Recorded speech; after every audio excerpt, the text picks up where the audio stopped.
بسم اللہ الرحمن الرحیم۔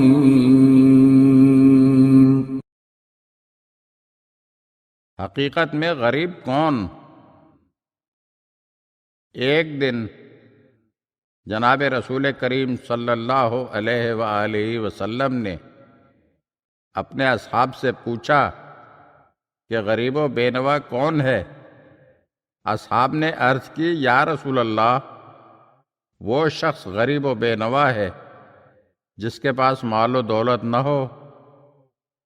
رسول اللہ صلی اللہ علیہ وآلہ وسلم نے فرمایا، ایسا شخص غریب نہیں ہے، در حقیقت غریب وہ ہے کہ قیامت کے دن اس حالت میں آئے کہ اس کی گردن پر لوگوں کے حقوق ہوں، یعنی کسی کو ناحق مارا پیٹا ہو، کسی کو گالیاں دی ہوں اور کسی اور کا حق غصب کیا ہو۔ اگر ایسے شخص کے نامہ اعمال میں نیکیاں ہوں گی تو اس کی نیکیاں دوسروں کے حوالے کر دی جائیں گی، اگر اس کے نامہ اعمال میں نیکیاں نہ ہوں گی تو جن کا حق مارا ہے ان کے گناہ اس کے نامہ اعمال میں منتقل کر دیے جائیں گے۔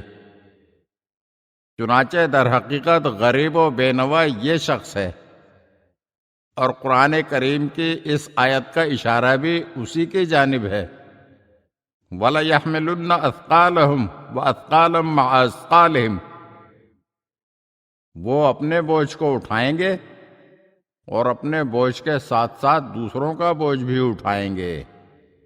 اگر آپ ہمارے چینل کی نئی ویڈیوز دیکھنا چاہتے ہیں تو ہمارے چینل کو سبسکرائب کریں اور گھنٹی کے بٹن کو دبائیے تاکہ ہر آنے والی ویڈیو آپ کو جلد موصول ہو سکے۔ اور ہاں، لائک اور شیئر ضرور کیجیے اور اپنے قیمتی کمنٹ سے ہمیں آگاہ کیجیے۔ شکریہ۔